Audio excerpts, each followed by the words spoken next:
E aí, pessoal, tudo bem com vocês? Bom demais aí, estamos aqui mais uma vez aí fazendo uma live com vocês.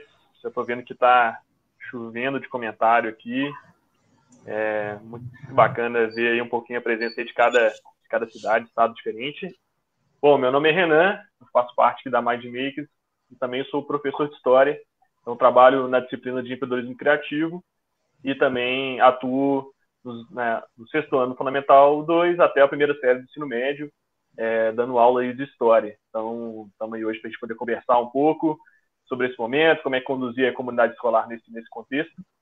E comigo aí também está o Dani, que vai se apresentar aí, vai começar nossa live de hoje. Dani, se apresenta para a galera aí. Legal. Olá, pessoal. Boa tarde a todos. Estão todos bem, em segurança, vivendo um momento muito desafiador, mas que também nos permite muita aprendizagem, né? Eu também atuo na área da educação básica. Eu sou de formação licenciado em computação, voltado para o ensino de ciência da computação na educação básica. Coordenei alguns projetos em alguns países da América Latina, América Central, e algumas experiências, né, em países da África e do leste europeu.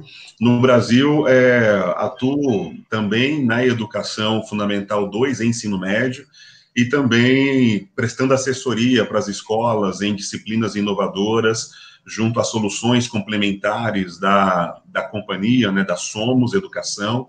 E é um prazer estar com vocês hoje aqui para falar desse tema bem interessante. E a nossa ideia é ser bem pragmático, bem objetivo na nossa fala, dar as boas-vindas para todo mundo que está com a gente aí, né, de todo esse território amplo, gigante, que é o nosso país, que é um continente, né, pelas suas proporções. E a gente vai iniciar a nossa fala tratando de um assunto que é fundamental nesse período em que nós estamos para o funcionamento das escolas, né, que é a comunicação.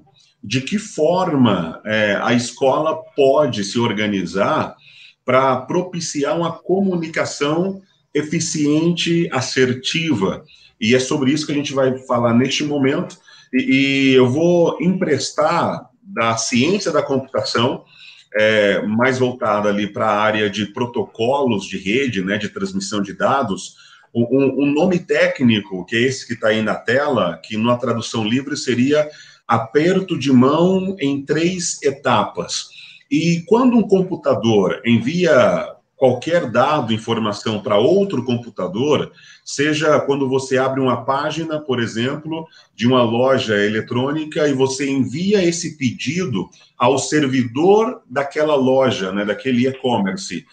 Para que essa comunicação ela seja efetiva, existem 3 passos fundamentais, e eu vou emprestar dessa analogia, dessa maneira de comunicação entre sistemas computacionais para fazer um comparativo de que forma a escola pode fazer uma comunicação efetiva e eficiente com a comunidade escolar. Entenda-se comunidade, as famílias, os alunos, os seus professores, a sua equipe docente, a equipe de coordenação também. Primeiro ponto é enviar a informação de forma acertada. Então, primeiro, você tem que garantir de que a informação foi enviada, encaminhada para a pessoa correta, para o público correto. O segundo ponto é garantir que a informação que você enviou, ela realmente foi recebida pela pessoa do outro lado. Como assim, Daniel? Vamos parar para pensar. Se você cria um comunicado e dispara o comunicado pela lista de e-mails dos pais que estão cadastrados, por exemplo, qual é a garantia que você tem de que o seu e-mail realmente foi entregue ao pai? E um outro detalhe que entra no segundo ponto, que esse garantia de recebimento, qual a forma de você validar de que essa mensagem enviada por e-mail foi sim para o pai certo, mas que ele realmente recebeu a sua mensagem? Então eu preciso garantir o envio da informação por um canal que seja eficiente, seja um aplicativo que a escola já utiliza, o portal no próprio site da escola, seja por meio de aplicativos de comunicação instantânea de uso coletivo e comum, por exemplo, WhatsApp, Telegram, você precisa definir um canal de comunicação que seja eficiente, que garanta que a sua informação vai chegar para a pessoa certa, garanta que a pessoa do outro lado ela vai receber realmente essa informação e ela vai ter acesso a essa informação. E o terceiro ponto, que é o mais importante, qual a garantia que você tem de que a pessoa recebeu e entendeu a informação da forma correta?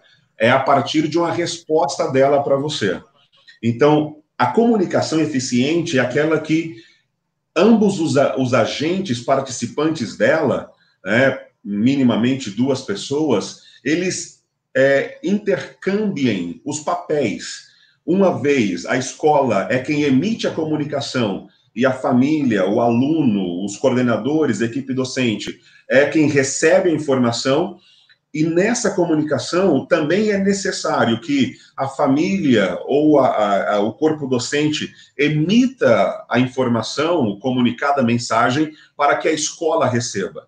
Se você não tem em nenhum momento o papel de receber informação, de receber, né, mensagens do seu interlocutor, você não tem ainda uma comunicação.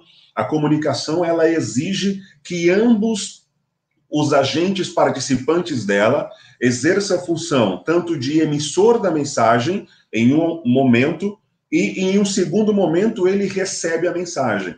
Então, a pergunta aqui, a provocação seria: o canal que você está utilizando permite a família, os alunos, a comunidade escolar voltar com informações, enviar mensagem para você?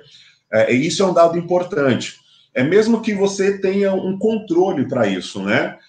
Mas é necessário que você, em algum momento, permita o receptor da mensagem contactar você de alguma maneira, mesmo que seja por outro canal. Por exemplo, você cria um grupo no WhatsApp em que apenas os administradores podem postar mensagens para evitar conversas paralelas que destoem, né, do assunto pretendido a ser tratado ali. Mas você pode deixar na própria mensagem do grupo do WhatsApp um telefone da escola, e que por esse telefone da escola ou de alguém, né, a pessoa poderá se comunicar, mesmo que não seja no mesmo ambiente. Mas você permitir e abrir um canal para que quem recebeu a mensagem te dê a devolutiva sobre a mensagem que ele recebeu é fundamental.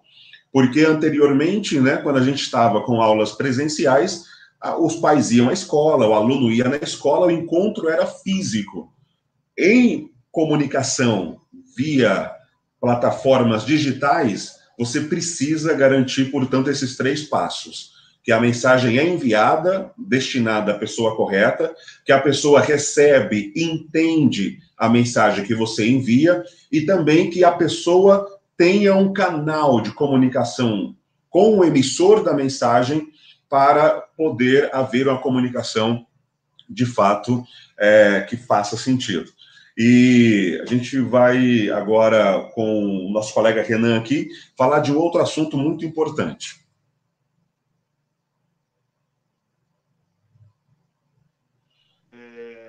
Vocês me escutam bem aí? Tá tranquilo? Sim, eu estou te ouvindo, Renan, tá tranquilo. Tá, beleza. Então vamos lá. Só complementar uma coisa que você falou, Dani, contribuindo aí para esse tópico da comunicação, né? Que eu vejo que as escolas perceberam nesse momento o quanto que talvez a comunicação que vinha sendo feita antes talvez não era ideal, né? Estava falha em alguns aspectos. Né? Nesse momento existe uma comunicação cada vez mais constante, né? E diária, né? E o WhatsApp, eu acho que é uma ferramenta que muitas escolas às vezes têm um certo preconceito com ela, mas que ela acaba sendo às vezes mais efetiva, né? Porque os pais já sabem mexer no WhatsApp, eles não precisam de um tutorial para mexer no WhatsApp, né? Eles já sabem, já é uma ferramenta que está ali no dia a dia deles, né? É uma ferramenta que você consegue comunicar com mais rapidez, porque as pessoas estão diariamente ali tendo contato com o WhatsApp, né? Então facilita essa comunicação, né? Então, ainda mais nessas aulas, né, as aulas online que a gente tem, né? Às vezes precisa dar um comunicado mais rápido ali, o WhatsApp é uma boa. E é importante a escola buscar, talvez, fazer alguns testes nesse sentido, né? Às vezes entender, será que faz sentido fazer um grupo com os alunos ali da turma, né? Fazer uma lista de transmissão, né? Acho que buscar entender esses formatos para buscar essa relação mais próxima aí com a família, nessa comunicação, né? E eu tenho visto muito movimentos nesse sentido de tentar entender agora, faz sentido fazer uma reunião de pais agora nesse momento, né? E aí, como é que a gente faz uma reunião de pais? Será que a gente faz uma reunião de pais por videoconferência? A gente faz uma live, né? Como é que a gente faz esse formato? E eu não sei, Dani, se você quer comentar agora da sua experiência ou se quer deixar mais para frente, mas eu acho que também cabe entender esses formatos de reunião de pais. Eu acho que é necessário, sim, né? Fazer uma reunião de pais, entender. Toca aí, então, comenta seu... Sim, ótimo, Renan. Nós tivemos uma experiência bem satisfatória. Fizemos uma reunião online com os pais de uma escola no interior de Minas Gerais. Então, eu estou residindo em Uberlândia, interior de Minas, e a escola em questão está em Sete Lagoas, né, no outro extremo do estado. Estado de Minas, um estado razoavelmente grande, e nós marcamos, né, a reunião com uma turma, então isso foi importante, uma turma seriada, então eram 2 turmas de pais de alunos de primeiro ano, deu uma frequência de em torno de 45 pessoas, pais presentes na reunião. Foi muito importante definir o tempo que teria a duração dessa reunião, qual que era a pauta bem definida, e a gente percebeu que essa forma, né, de trazer a família para perto, nesse ambiente que está sendo tão utilizado agora, é um recurso fantástico. A devolutiva foi excelente. Entrando apenas um pouquinho no detalhe em relação à pauta tratada, eram pais de alunos de primeiro ano, em que o estudo ele é orientado e eles estavam com dificuldade de orientar os filhos a fazer as atividades. Então, a escola mandava a atividade, mandava o vídeo, mandava a orientação, só que o pai em casa não conseguia conduzir a atividade com os filhos. E estavam fazendo muitos questionamentos para a coordenação. A coordenação, então, nos acionou, eles desenvolvem lá uma das soluções complementares da Somos, e nós fizemos essa reunião com os pais, apresentando um plano de ação, as aulas que estavam programadas para aqueles dias, e um detalhe importante, a gente comunicou aos pais qual era o objetivo daquelas atividades. Para o educador, para a coordenação, para a direção, isso está claro. Mas para o pai em casa, ele não tem a mínima noção de qual que é o propósito daquela brincadeira, entre aspas, que a professora está propondo para o aluno de primeiro ano, por exemplo. Então, nós apresentamos na minha tela compartilhada tudo que seria trabalhado com os alunos, quais eram os conteúdos que eles estariam trabalhando e habilidades que seriam desenvolvidas com base na BNCC, com base a padrões curriculares internacionais, e dizendo para o pai, olha, se o seu filho não fizer essas atividades, tudo isso que a gente está mostrando, ele vai perder, ele vai deixar de desenvolver. Então, não fazer a atividade é perder a aprendizagem para o seu filho, mostrando para a família, de maneira clara, numa linguagem bem transparente, de que nesse momento a escola precisava deles e que eles atuando junto com a escola nesse momento, o beneficiado maior dessa ação seria os próprios filhos.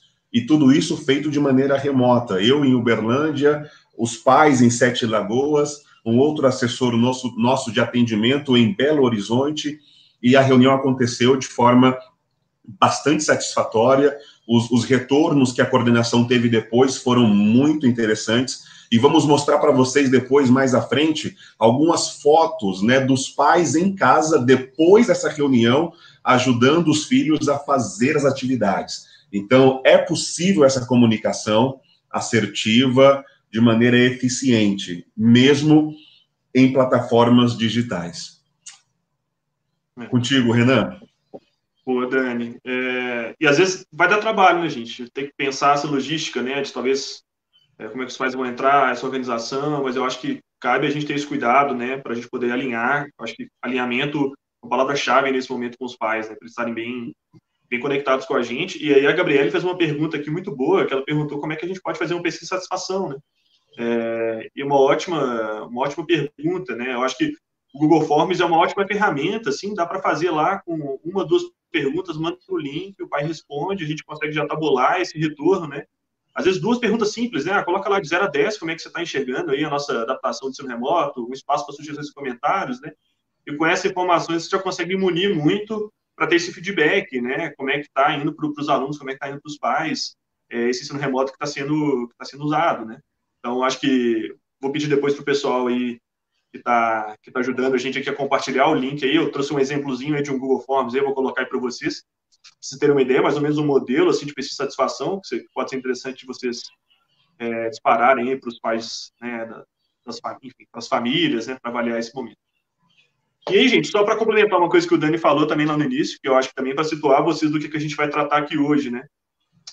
Eu e o Dani conversamos aqui para essa live, né, e observamos assim que tem 3 grandes desafios assim das escolas nesse momento, né? Então acho que um primeiro desafio grande é essa questão da comunicação, que é o que o Dani está falando agora, né? Essa questão de como é que a gente entrega esse conteúdo, como é que faz o processo de aprendizagem, como é que a gente garante esse registro disso, né? Eu acho que isso tem sido uma grande questão também, né? Então como é que a gente garante o processo de aprendizagem, como é que a gente faz o registro disso. E também como é que a gente pode ir além, né? Quais são as possibilidades que esse momento dá para a gente que vai para além. Então a gente vai tentar tratar um pouco disso, assim, ao longo dessa live, né? Então a gente falou agora um pouco de comunicação e eu vou falar um pouco dessa questão do processo de aprendizagem e do registro, né?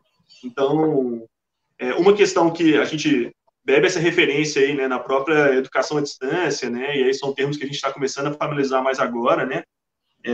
Que tem um termo, né, que é utilizado, que é a ideia da interação, que ela é feita assíncrona e a interação síncrona. Então, a interação síncrona é quando aquela ocorre de forma simultânea, o que está acontecendo aqui agora, né? A gente fala de forma simultânea, estamos conversando aqui, né, ao mesmo tempo, aqui ao vivo. Você pode fazer por videoconferência ou por live, né? Então, muitas aulas, né, elas estão sendo feitas através desse formato, né, uma interação síncrona. Então, lá, o menino lá encontra no horário específico com o professor dá a sua aula.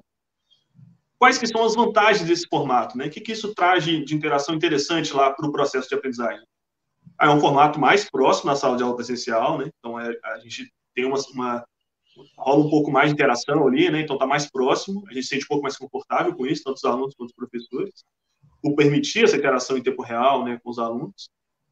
Ali a gente pode usar, então, para solucionar exercício, né, para fazer correção, para tirar dúvida, né, algo ali mais direto, né, em vez de ele mandar uma mensagem lá no Google Sala de Aula até a gente conseguir responder e tal, então essa interação em tempo real, ela é interessante. Mas esse modelo, ele traz algumas desvantagens, né, e aí eu acho que é interessante a gente pensar sobre elas. Então, a interação, ela depende da qualidade da conexão, então, às vezes, se a conexão não está muito boa lá para o menino, ele não vai escutar direito, então as aulas não vai funcionar, ou a sua conexão não está boa, né, então depende dessa conexão da internet. O fato que se a gente organiza uma manhã inteira de interações síncronas, o menino vai ficar a manhã inteira sentado na frente do computador. E o quanto que isso é ruim, né? O quanto que isso é complexo ali para o nosso processo. Para as famílias se organizarem. Então, se eu estabeleço lá que o menino vai usar com o único computador que a família tem durante toda a manhã ali, eu atrapalho muito mais a rotina familiar, né? Se eu mesclo ali outros tipos de interação, mas se eu fico só na interação síncrona, eu complico um pouco a rotina familiar, né? Que aí a família vai ter que deixar aquele computador ali à disposição do menino. Então, se a gente mescla esses momentos com o momento síncrono com outra, né? Isso aí auxilia também, né? Então, acho que a interação síncrona, uma desvantagem dela é atrapalhar um pouco a rotina escolar da família, né? Uma rotina familiar, né? A flexibilidade de horários e tal. E também eu acho que uma grande questão da interação síncrona, e aí a gente passando aí um pouco do respiro aí desse primeiro aí momento, que a gente teve que se adaptar, teve que correr atrás. Quando a gente está no momento síncrono, e aí eu estou falando muito pela minha experiência também, né, como professor, o que eu tenho visto e discutido com os colegas, né, a gente tende a muito querer reproduzir na interação síncrona, ali ao vivo, mais ou menos o que a gente faz na sala de aula presencial. E aí, gente, isso tem muitas limitações, porque a gente chegar lá e querer ficar durante 40, 50 minutos falando para os meninos, isso aí é muito difícil, né? A gente conseguir, de fato, primeiro verificar se ele está prestando atenção, porque a gente não tem ali o contato visual, às vezes, com os meninos estão ali com a câmera fechada, Então, às vezes a gente tem uma tendência a querer já, então uma desvantagem desse formato é a gente querer só transportar exatamente o que eu falo na sala de aula presencial para o momento síncrono, né? E aí, não, isso é uma limitação desse formato síncrono. Então, a gente tem esse formato síncrono, então, que é o momento aí ao vivo, e também a gente pode utilizar a interação assíncrona. A gente chama daquela interação que não acontece de forma simultânea, né? Então, vídeo gravado, apresentação de slide, né? Atividade, exercícios que a gente vai mandar e não necessariamente precisa estar ali interagindo em tempo real. Quais que são as vantagens desse formato, né? Do formato assíncrono? O aluno ele vai ter mais liberdade para poder, né, assistir essa aula e controlar seus horários. Então, isso ajuda um pouco mais na organização familiar. Já que o menino pode assistir aquela aula gravada, ou aquele link, ou aquela atividade, no momento que a organização familiar faz mais sentido. Então, isso ajuda ali na organização. A possibilidade do aluno poder parar, acelerar o vídeo, né, e pausar no momento, não entendi isso, vou retomar aqui o assunto. O vídeo gravado dá essa possibilidade, né, para ele poder seguir o seu próprio ritmo de aprendizagem, né, não, isso aqui está tranquilo, eu posso acelerar, ou eu posso diminuir. Então, a gente está estimulando a autonomia do estudante, né, nesse momento.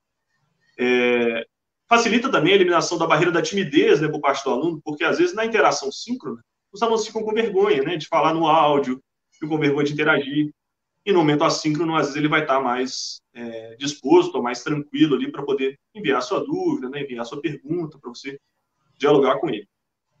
E aí, outra vantagem também no momento assíncrono é que a gente pode estar estimulando os alunos a acessarem outras fontes, né, de conhecimento, né, então ali na aula gravada ele pode acessar um vídeo, acessar outras informações, né? Do que no momento assíncrono às vezes não é possível. E aí uma desvantagem do formato assíncrono, que é essa ideia de você enviar atividades, é que você exige um grau alto de autonomia e responsabilidade por parte do aluno, né?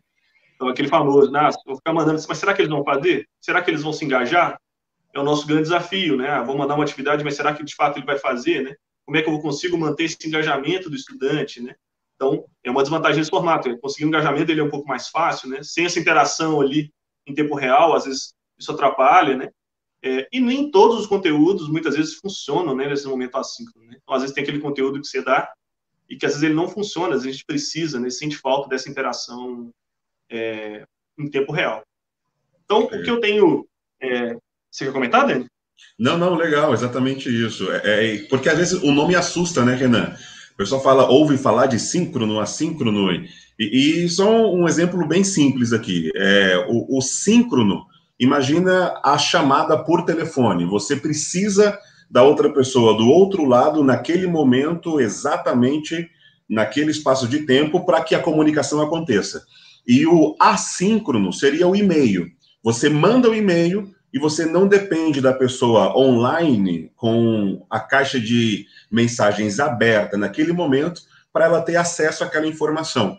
Então, só essa analogia que na faculdade o professor utilizou quando trouxe esses termos, e é uma forma bem simples de entender. Então, o síncrono é ao vivo, que o Renan disse, né? A ligação, por exemplo, é uma comunicação síncrona, e o e-mail é uma forma de comunicação assíncrona, né? E aí, dentro desses dois modelos, Renan, qual será que é mais viável aí para a escola utilizar? O que você acha? Legal. Então, justamente, né, eu acho que a gente tem que pensar, talvez, na mescla dos dois formatos, né? Então, acho que a gente tem visto que talvez funcione melhor a gente mesclar esses dois formatos. E não utilizar o momento síncrono, eu acho que tentar usufruir o que de melhor cada um pode fornecer, né? Então, o momento síncrono ele é muito importante para essa interação em tempo real, mas não faz sentido se a gente ficar usando aquele momento só para trazer uma aula expositiva, né? Então, de fato, não acontece essa interação. Então, uma sugestão de trilha, né, que pode ser feita, e aí eu tenho uma referência muito legal, gente, para vocês poderem pesquisar também, é o trabalho do Paulo Tomazinho. Ele tem feito muitas lives também, tem compartilhado muito conteúdo interessante da experiência dele com a educação à distância, e tem levantado reflexões sobre esse momento de ensino remoto, né? E aí uma proposta que ele traz de divisão, né, de organização aí para vocês nesse momento, é usar, às vezes, aí 30%, né, daquele momento da semana lá que você vai organizar com os meninos, 30% você vai usar para conteúdo assíncrono. Então, vai ser atividade que você vai mandar por texto, por videoaula gravada, né, por outros. Então, aquele conteúdo que vai estar ali no momento que o aluno pode acessar quando for mais conveniente para ele, né? Ele vai lá acessar aquele conteúdo que está lá. Então, com 30% de conteúdo assíncrono. 40% de uma atividade assíncrona. Então, é uma atividade que ele vai ter que entregar, um questionário, um projeto, uma atividade ou outra, né? Que ele vai ter que fechar ali, vai ter que entregar aquele conteúdo. Então, 30% de um conteúdo, que você vai trazer lá uma videoaula, um texto, uma leitura. 40% de uma atividade que ele vai ter que entregar, vai ter que fazer. E 30% que você vai usar de interação síncrona. Então, você vai usar, às vezes, durante uma semana, vamos supor que se você tem, sei lá, 3 aulas semanais, você vai usar, às vezes, 1 ou 2 aulas para o momento síncrono. Os outros momentos você vai usar para atividades assíncronas. Por que disso, né? Por que aproveitar mais o momento assíncrono? Nesse sentido de, vou aproveitar o momento da interação síncrona para corrigir a atividade, para poder iniciar um projeto, explicar uma atividade, ou fechar um projeto, para um momento de discussão, né? E usar o momento de aula expositiva, né, de conteúdo teórico, tentar trazer mais no momento assíncrono. E aí eu consigo garantir que o menino aproveite mais, né? Também tem isso, né? Tem muita experiência para cada aluno, né? Tem alunos que funcionam melhor no ensino síncrono, né? Ali é o tempo real. Tem meninos que funcionam mais no assíncrono. Então, se você mescla as duas experiências, você está conseguindo atingir mais meninos de formato diferente, né? Então, acho que eu consigo me organizar melhor com o momento síncrono e o outro no assíncrono. E assim vai, né? E aí você pode conseguir estabelecer uma relação que mescle e garantir mais possibilidades, né? E aí, gente, uma sugestão também que o Paulo Tomazin traz, assim, que eu acho que eu tenho usado muitas minhas aulas, e eu acho que vale muito a pena compartilhar com vocês, que é essa ideia de você buscar, então, beleza, a gente está fazendo esse conteúdo, está trazendo essas aulas, mas como é que eu estou registrando essas atividades que eu estou fazendo? Então, nesse sentido do registro da atividade, cada secretaria, né, cada cidade, cada estado, às vezes traz uma recomendação diferente, né? Então, acho que não tem muito como entrar como é que está funcionando para cada estado. Então, tem uns que mandam lá um plano de aula detalhado, né, explicando o que está sendo feito no momento online, no momento síncrono, no momento assíncrono, com o objetivo lá de aprendizagem, com as habilidades envolvidas, né?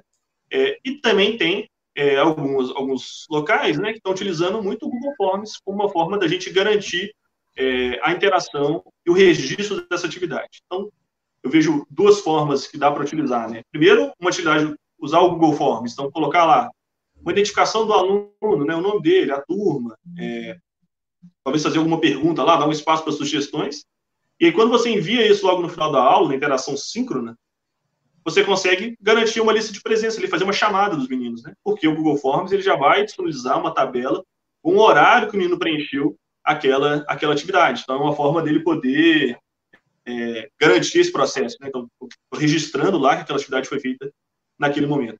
E aí, uma forma também de fazer uma atividade que seja assíncrona para garantir essa interação e verificar lá como é que está registrando, como é que está caminhando esse processo de aprendizagem. Então, às vezes, eu faço um documento lá no Google Forms, que não vai ser para o momento síncrono, que vai ser para o momento assíncrono. Então, eu coloco lá, por exemplo, no Google Forms, coloco lá a data, o tema da aula, né? Apresento lá a identificação do aluno, e aí eu coloco, por exemplo, uma videoaula gravada, de 10, 15 minutos, lá, de 8 minutos de um conteúdo. E aí eu vou colocar embaixo 3, 4, 5 perguntas que vão orientar e vão certificar o entendimento daquele aluno daquela videoaula gravada. Como que acontece quando eu faço isso, né? Quando eu atrelo umas pequenas atividades, 3, 4, 5 perguntas atreladas a uma videoaula gravada num Google Forms, eu consigo garantir, ver o momento que aquele aluno fez aquela atividade, eu consigo conferir mais facilmente quem fez, quem não fez, o momento que fez. Então, para esse momento do ensino remoto, fazer a atividade é um registro da presença, né? Então, está registrando ali a presença do aluno. E quando você tem essa resposta dos meninos, você consegue ter uma ideia se aquele aprendizado aconteceu ou não, né? Então, 4, 3, 5 perguntas lá com as questões fechadas já aparecem lá, né? Uma correção automática, já aparece o resultado, você consegue ver, não, peraí, será que o entendimento dessa videoaula ficou legal? Ah, não, acho que ficou, deu para ver os resultados aqui, acho que está funcionando. Não está funcionando, então acho que eu vou precisar retomar esse aspecto, né? Você já consegue, naquele momento, ter uma avaliação do seu próprio processo, né? Verificar, não, peraí, eu acho que isso aqui está fazendo sentido, né? Ou não está fazendo sentido. E aí, poder ter uma forma de registrar isso, né? Deixa eu ver aqui. E aí também, gente, é outra coisa que eu e o Dani esquecemos de comentar, nós criamos um Google Forms para poder colher as experiências, né, e ver o que cada um está fazendo, o que tem feito sentido, como é que está testando, porque esse momento é muito de tentativa e erro, né, a gente compartilhar mesmo as experiências que estão sendo feitas. Então, a gente está criando aí, né, esse material que vai ser enviado para vocês, com tudo isso que a gente está falando aqui, com algumas dicas, com algumas referências, né, então, vamos trazer exemplo lá desse Google Forms que eu acabei de falar, vai ter lá o link para vocês terem uma ideia como é que funciona, como é que vocês conseguem colocar isso em prática, e a gente incentiva vocês também a compartilhar as experiências de vocês, né, o que vocês têm sido feito, o que tem sido legal, né, o que está funcionando nesse momento, e eu acho que é muito legal a gente também compartilhar aqui, né, usar esse momento da live para trazer outras experiências, né, o que a galera tem feito aí, né, a gente tem visto que, isso aqui vai além aí do que a gente tem visto, né. Sim. E aí eu queria compartilhar com vocês essa experiência, eu vou tocar para o Dani agora, para o Dani continuar, e no final a gente compartilha um pouco mais das experiências com vocês, o que a gente tem visto aí sendo feito, e vamos lá, Dani. Legal, é interessante demais. Eu estou vendo os comentários aqui, Renan, várias experiências, as pessoas colocando, compartilhando com a gente. Acho que agora, galera, mais do que nunca, o compartilhar informação, compartilhar conhecimento faz muito sentido. E tem alguns recursos, assim, bem simples. Por exemplo, no Google Forms, que é o que a gente está citando aqui como exemplo, mas pode ser qualquer um semelhante, existe o recurso de você exigir, por exemplo, um e-mail para que a pessoa responda o formulário. E aí, se a mesma pessoa tentar responder o formulário, como aquele e-mail já foi usado para responder aquele formulário, o formulário não permite mais que a mesma pessoa responda. Então, vamos pensar, quando você entrega uma lista de exercício ou uma atividade para o aluno em sala de aula, você não entregava para o aluno 5 cópias. Então, é um recurso que você garante que o aluno fez uma única vez aquela atividade e você não polui os seus dados na hora de fazer análise sobre eles. Então, só esse único item, por exemplo, já facilita e você consegue garantir de que cada aluno respondeu cada formulário uma única vez. E ele respondendo aquele formulário é a prova de que ele participou daquela aula. Né? Já foi dito aqui de outras vezes por nós de que a escola é muito mais do que um espaço físico.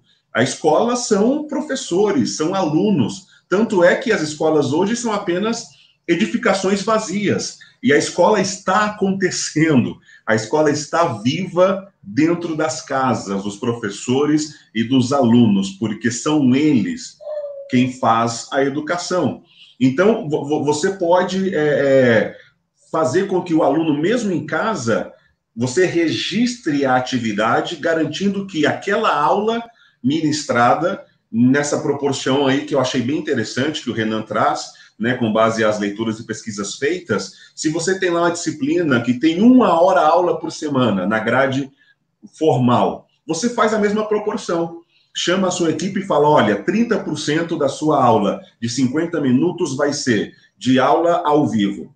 40% vai ser de atividades que você vai encaminhar para os seus alunos, para fazerem de forma a registrar a atividade feita e a aula conduzida. E outros 30% serão de atividades que ele vai realizar em casa, como consulta de material que você vai encaminhar, de atividade assíncrona. E pega essa carga horária e faz essa divisão. E aí você tem uma padronização, né, uma equivalência daquela carga horária pretendida a ser trabalhada lá no seu planejamento pedagógico no início do ano.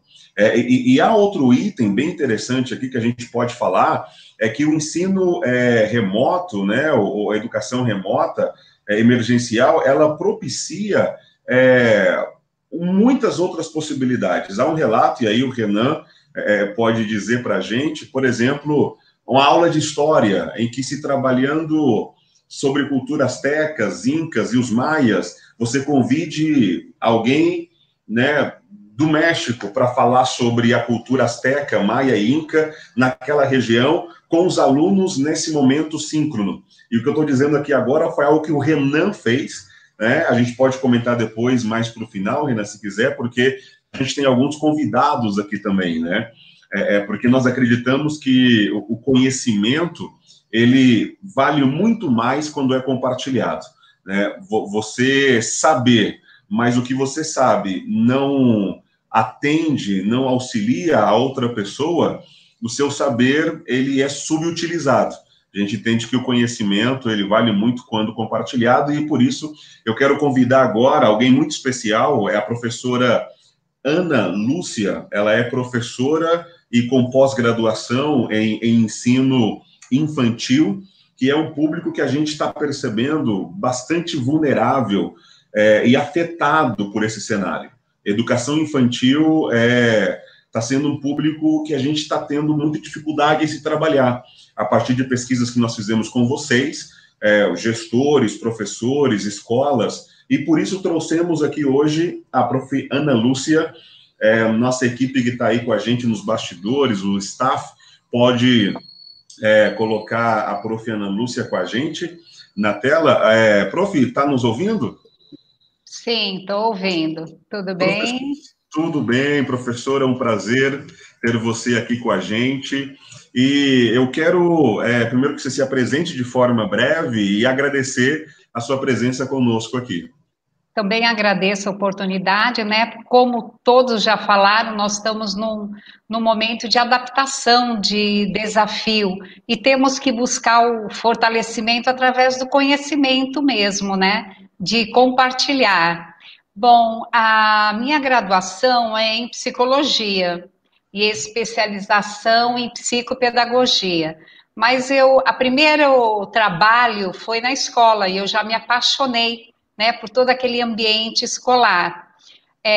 Tive uma trajetória em São Paulo, eu sou de São Paulo, de auxiliar de portão, professora, coordenadora pedagógica, então eu tenho essa visão mais ampla, né, sistêmica da educação infantil. E eu brinco que essa área da tecnologia, da informática, a vida foi me levando, né? Eu tive um convite para participar na Escola do Futuro, na USP, e em 92, isso mesmo, 1992, eu fiz o curso de linguagem de programação para criança, né? E isso, assim, me encantou, aquele recurso, aquela ferramenta que o aluno ia construir, participar do seu conhecimento. Então, seria mais ou menos isso. Ótimo, prof. É muito bacana. E eu tenho uma pergunta para você, Okay. que é a seguinte, prof. Qual é o maior desafio no ensino remoto para a educação infantil, na sua visão? Ok, eu sempre comento que o maior desafio com as crianças menores é encantá-las, é surpreendê-las, né? Trazer, assim, sempre novidades, brincadeiras, jogos, música mesmo, e com isso a gente passa o conteúdo que nós queremos, né? Desenvolver, por exemplo, naquela aula. A criança, ela tem o desejo de explorar, de manipular. Na sala de aula, nós temos os recursos, tapetes, fichas, o robô, mas em casa, né? Então, nós temos que criar, utilizar dinâmicas mais lúdicas para introduzir esses conceitos. Essa atividade foi, assim, bem interessante, que foi em cima da proposta, né, da MindMaker, dos robôs dançantes. Nós tivemos 2 aulas. A primeira, ele passando o conceito do algoritmo, de programadores, de robôs, né? E fizemos toda uma movimentação, e num segundo momento, eu coloquei um robô, né? O desenho de um robô, mas com os movimentos bem sincronizados e lentos, vamos dizer assim, para a criança conseguir acompanhar. Então, através de uma atividade lúdica, com música, com dança, tivemos, assim, o retorno das famílias, né? A criança, pena, era um vídeo, né? Pena que não deu para colocar o vídeo. Então, a criança seguiu os passos do robô. Então, foi muito interessante, né? Então, na prática, brincando, ela conseguiu entender algo assim que para eles ainda é meio complexo, né? O algoritmo, sim, as instruções, os comandos. E eu trabalho muito com isso, no concreto, no chão, né? Essa atividade com a venda, você vai colocar a mão na criança. Então, por exemplo, cabeça é para frente, o ombro direito ele vai andar ou vai virar para a direita, e o esquerdo a mesma coisa. Então, é uma atividade também muito interessante. Legal. Eu fiz também utilizando bambolês, eles também gostaram demais. Que bom. E para o Infantil 5, depois, na segunda aula, os alunos programavam, eles faziam a programação para os outros alunos. Então, foi algo assim, acho que bem enriquecedor. Eles gostaram demais mesmo. Ótimo. Prof. Lu, enquanto a gente vê aqui uma imagem de outra aula, né, que aconteceu, em que se trabalha pixelização de imagens, e até foi utilizado aqui o contexto, né, do Dia das Mães, para que os alunos, aplicando nessa ideia de pixelização de imagens digitais, criassem uma obra de arte, um cartão de mensagem para as mães, e isso na educação ali infantil, alunos de até primeiro ano do ensino fundamental 1. E uma outra pergunta, como que as famílias, prof, elas reagem e como que se pode fazer para instrumentalizar as famílias? Ok, então assim, na escola nós já lidamos com vários tipos de família, né? E cada uma tem uma forma de lidar no estresse, nas adversidades. Então, eu acho que, assim, tanto as professoras como a instituição, ela deve acolher essa família, né? E como que nós podemos fazer? É através mesmo de comunicados, tutoriais, enviar um cronograma para que ela possa se organizar, né? Para facilitar a vida dos pais que também estão trabalhando em casa. Então, é um contexto bem complexo mesmo, né? Perfeito. E tentar trabalhar com o que a família tem em casa também.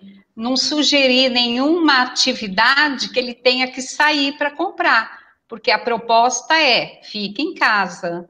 Né? Então, eu acho que quando a gente pensa, eu até brinco, né, que a melhor coisa da atividade que a gente pode fazer é com rolo de papel higiênico, por causa que teve aquele desespero, né? Então, vamos programar atividades com tampinha, com amaciante.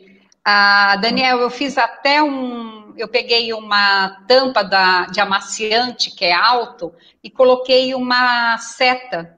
E com aquela tampa e com a seta, eu fiz toda a parte de algoritmo com a criança.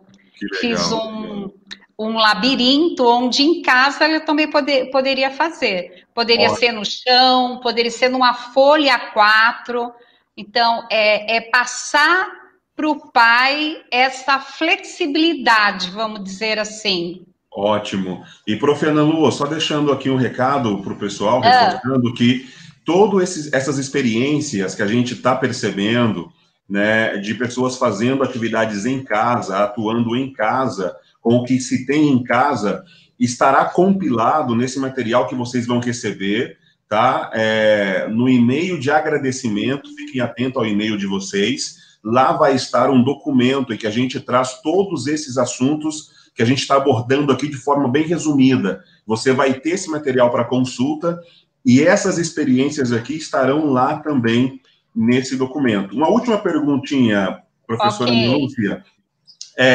Não trabalhar nesse momento a educação infantil, que é o que a gente está percebendo em algumas famílias, né? Algumas escolas. Qual é o prejuízo, e se é que há prejuízo para a criança nos anos seguintes na educação básica? Tá. Então, a minha especialidade é em educação infantil, né? E assim, eu acho que é uma etapa muito importante para a criança, né? É na educação infantil que nós trabalhamos toda a parte de criatividade, com processos lúdicos, com processos make, né? Que é o nossa, né? Com projetos divertidos, mão na massa mesmo. E através da brincadeira, como você comentou, toda vez que eu envio uma videoaula, um tutorial, eu sempre coloco o objetivo. Aquele objetivo é mais para o pai saber que não é apenas uma brincadeira, né? Que nós temos conceitos, competências, habilidades dentro daquilo, né? E na educação infantil, eu sempre faço um paralelo, que a criança, quando vai montar, por exemplo, sei lá, um castelo, né? Ela imagina, cria, brinca, compartilha, ou em casa com os familiares, ou na escola com os outros amigos, reflete com aquilo, o que ela fez ou não, e depois ela volta a imaginar. E isso seria o quê? Seria a espiral da aprendizagem criativa e vai servir para outras coisas. Um programador vai usar isso. Ele vai imaginar, ele vai criar, ele vai testar, jogar, né? Se for, por exemplo, um programa, ele vai compartilhar, vai refletir o que está certo ou não, e depois começa todo esse ciclo novamente.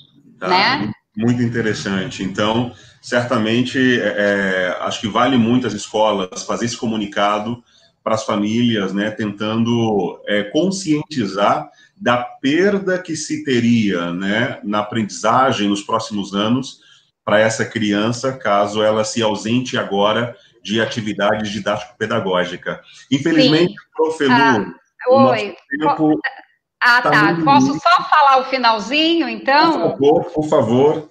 Tá, então é só fechando, porque o pai, ele pensa que a criança pequena, ela tá para brincar, né? E, na verdade, ela tem todo um potencial de aprendizado, e isso depende de técnicas, né? Então, é isso que a gente está batendo na mesma tecla. Ótimo. Tá? Lembrando, as experiências da professora Lúcia vão estar nesse documento que vamos compartilhar com vocês. Professora Ana Lúcia, muito obrigado, um forte abraço. Obrigada a vocês pelo convite, tá? Um abraço grande. Outro. Ok. A gente tem agora também, né, Renan, um outro professor aqui que trabalha no outro extremo da educação básica, lá no ensino médio. Vamos chamar ele aqui, faz as honras com o nosso próximo convidado. Eu acho que enquanto a nossa produção vai colocando o Luiz aí na nossa live, eu só quero aproveitar e responder algumas perguntas que o pessoal está fazendo aqui. O pessoal fez comentários muito legais aqui. Será que seria interessante disponibilizar uma pesquisa de satisfação com esses tópicos que vocês estão levantando, comunicação, registro, né? A gente pode sim, a gente pode produzir uma sugestão aí para vocês, colocar lá no material que a gente vai disponibilizar. De fato, eu acho que aquela sugestão que a gente colocou para vocês, né, são perguntas mais amplas mesmo, né, para você colher alguns feedbacks, mas eu acho que cabe também, às vezes, fazer perguntas mais específicas, né, dependendo muito, para poder conhecer melhor o seu público, né, o tipo de acesso à internet, o que funciona. Eu acho que comentários muito pertinentes aqui, até eu perdi aqui quem falou, acho que foi a professora Natália que trouxe essa questão aqui. Eu acho que de fato, acho que faz sentido uma pesquisa de satisfação mais objetiva. E a Eliese também comentou essa questão de, levando em consideração, né, os professores que nunca gravaram nada, como é que a gente vai lidar com esse momento, né? De fato, é uma barreira difícil, né? Às vezes, quando a gente não tem contato com nada. E eu dou duas dicas. Primeiro não tenha medo de pedir ajuda, né? Acho que tem vários professores, colegas, eu tenho certeza que vão estar dispostos a te ajudar, então, tenho certeza que muita gente vai poder ajudar. E dou a dica também de uma plataforma que chama Loom, que é uma plataforma muito simples de usar para quem tem mais dificuldade, assim, quem está tão acostumado, que é basicamente de gravação de tela, né? E aí, às vezes é mais fácil começar, às vezes gravando só a tela, do que fazer toda uma produção, de edição e tal. Gravar a tela pode ser um caminho. Mas vamos lá, o Luiz já está aqui. Grande Luiz. muito obrigado aí pela sua presença, estar aqui com a gente, compartilhando um pouco das suas experiências. O Luiz, pessoal, ele é formado em História pela PUC e tem pós-graduação em Finanças Aplicadas. Ele atua no ensino fundamental, médio, pré-vestibular. Então, ele também tem uma empresa, né, de pré-vestibular chamada Vetor. E ele é professor da disciplina chamada Empreendedorismo Criativo no Colégio São Francisco Xavier. E a gente trouxe aqui para ele poder contar um pouco das experiências dele. E eu já vou começar perguntando, Luiz, por causa do nosso tempo aqui. Contextualiza o pessoal um pouco aí, o que é esse negócio de empreendedorismo criativo, o que se trabalha nessa disciplina, que disciplina que é essa, traz um pouco de contexto para o pessoal, para a gente poder entrar aí nas questões do ensino remoto. Ok. Boa noite, estão me ouvindo bem? Sim. Ótimo. Então, primeiramente, boa noite, espero que estejam todos em casa, se cuidando. Obrigado novamente pelo convite, Daniel, Renan. Bom, o empreendedorismo criativo vem num momento extremamente interessante, né? Apesar de todas as dificuldades, eu acho que, no primeiro momento, foi para todo mundo meio que uma tragédia, assim, num patamar de Romeu e Julieta, mas passado esse primeiro momento, aos poucos, né, todos estão se familiarizando.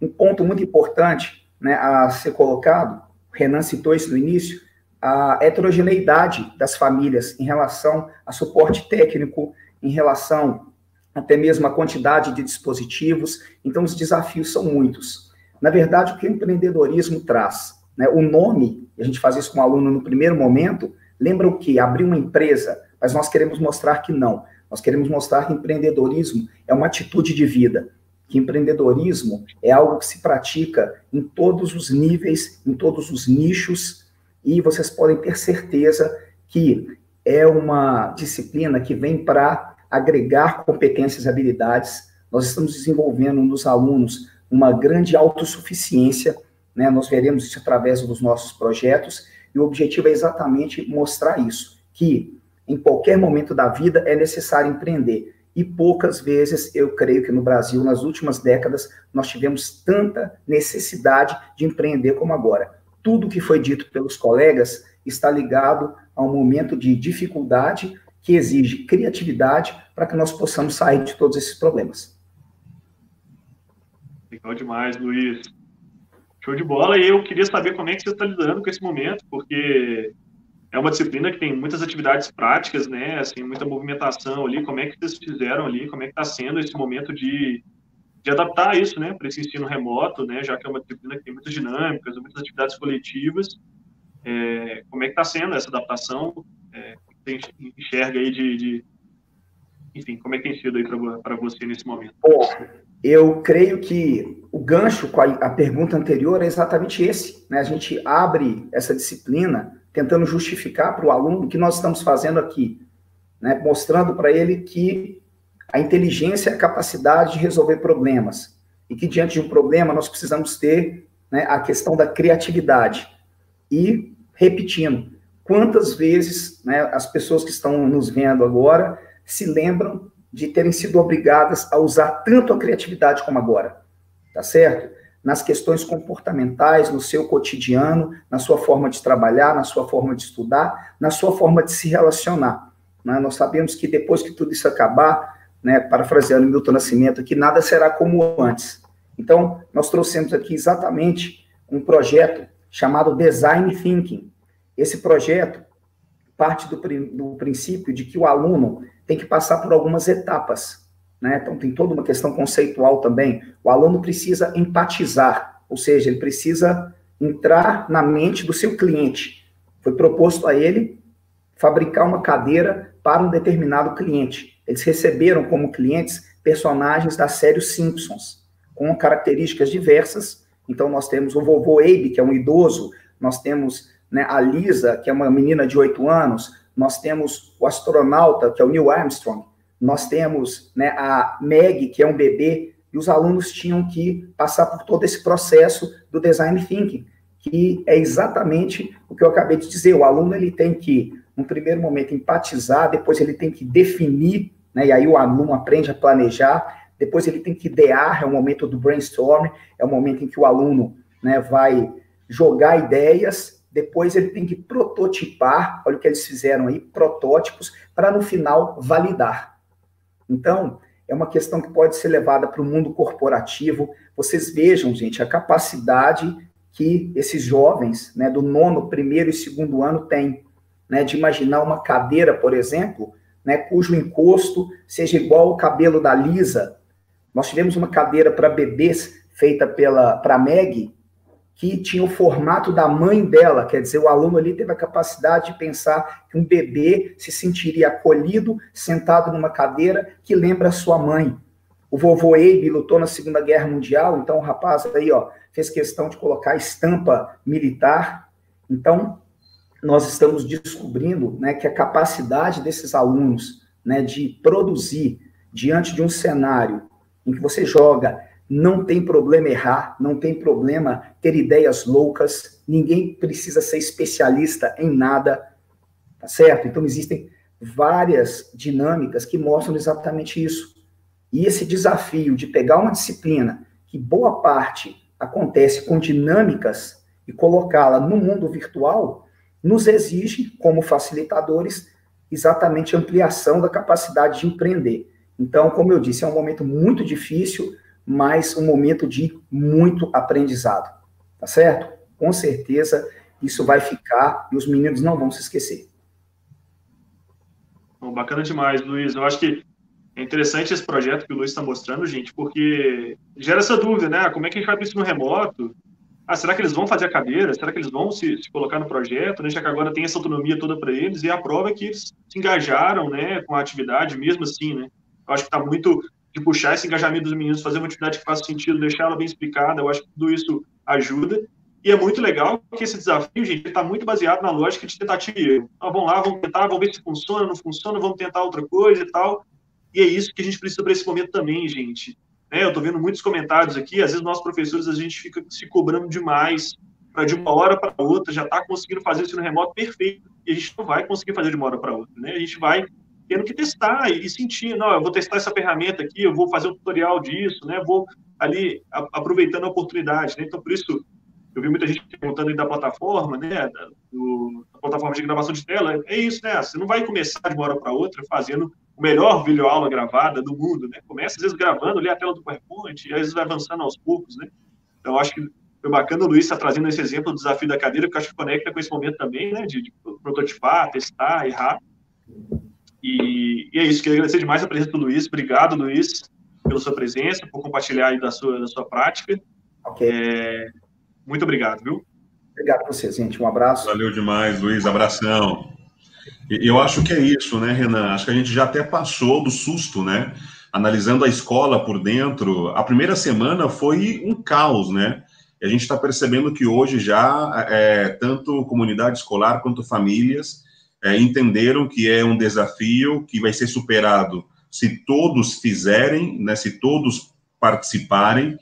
E agora é você aprender a partir disso e já começar a pensar o quanto disso eu posso preservar na minha escola, o quanto desse aprendizado é benéfico. Por exemplo, reunião online.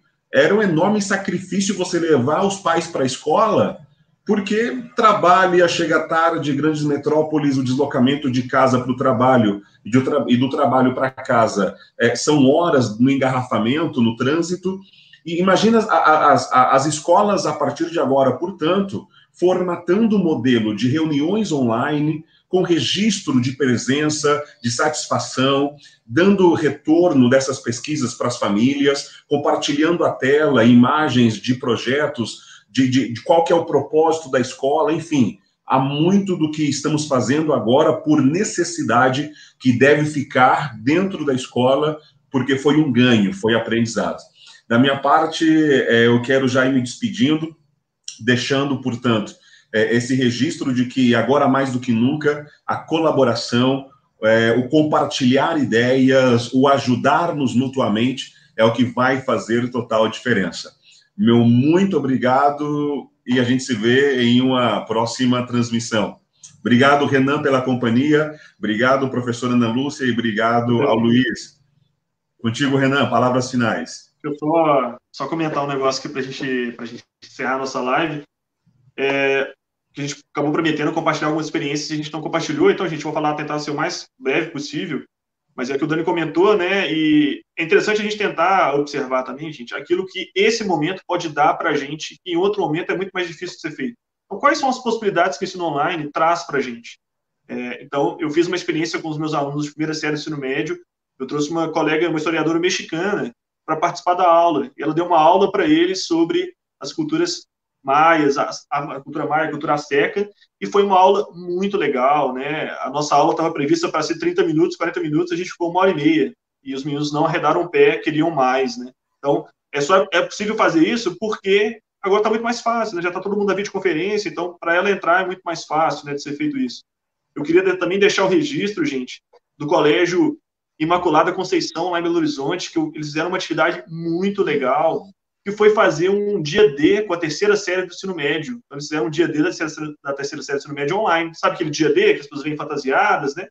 Todos eles ficaram lá durante a transmissão da aula de pijama. Então, olha que iniciativa legal, para a gente tentar também sair de uma preocupação só de uma entrega de conteúdo, de processo, que é importante, mas também a gente conseguir trazer leveza para os meninos, né, alegria, lidar melhor com essa situação. Então, eu acho que foi uma ótima atividade, né, que esse colégio fez. E o Colégio M2 também, lá em Belo Horizonte, eles também tiveram a experiência de fazer, às vezes, os intervalos entre uma aula e outra, fazer alguns jogos online com os meninos, né, durante o intervalo ali, para eles poderem socializar, para eles poderem ter interação. Então, aproveitando que já está ali online, né, e a gente também está colocando todas as experiências lá nesse documento que vai ser enviado para vocês, então essa experiência também está lá, então acho que vale a pena vocês, enfim, conferirem lá também. E para terminar, assim, eu vi muita gente perguntando assim, como é que a gente lida com a pressão dos pais, né, como é que a gente lida com esse momento, e de fato, gente, não é fácil, né, a gente recebe uma pressão muito grande dos pais nesse momento, e é o que eu posso dar de dica, assim, né, eu acho que talvez de compartilhar experiências, compartilhar práticas, eu acho que é muito importante a gente fazer essas reuniões de pais. Então, a gente vai escutar muita coisa, vai ser difícil lidar, mas eu acho que é muito importante para que eles tenham clareza, né? Eu acho que a Lúcia trouxe um ponto importante dos pais entenderem o porquê que está sendo assim, né? O que está por trás. Isso vai ajudando eles a desarmarem um pouco. E também a gente se colocar vulnerável, dizer, de fato, a gente está aprendendo aqui, de fato, a gente errou naquele momento lá, mas a gente está melhorando nesse sentido, né? Eu acho que quando a gente se coloca vulnerável também para desarmar um pouco esses pais que já vêm aí, né, cheio de críticas, às vezes, ou não conseguem ver muita coisa. E é isso, galera, para não estourar muito nosso tempo, muito obrigado pelas participações, a gente espera muito que tenha trago esclarecimentos para vocês, que tem sido um momento importante para trazer, enfim, novas experiências, novas práticas, né? Então é isso, a gente vai compartilhar esse material amanhã com vocês. E na segunda-feira, a gente deve provavelmente fazer uma atualização desse material a partir das informações que vocês colocaram lá no nosso Google Forms. Então, compartilhem experiências com a gente para a gente poder fazer essa rede aí, né? E igual o Daniel falou muito bem, é muito importante a gente estar junto nesse momento, né? E para a gente poder passar por esse momento da melhor forma possível. Então é isso, muito obrigado, boa noite a todos, um abraço e boa semana. Até a próxima. Fiquem bem, pessoal, um abraço a todos.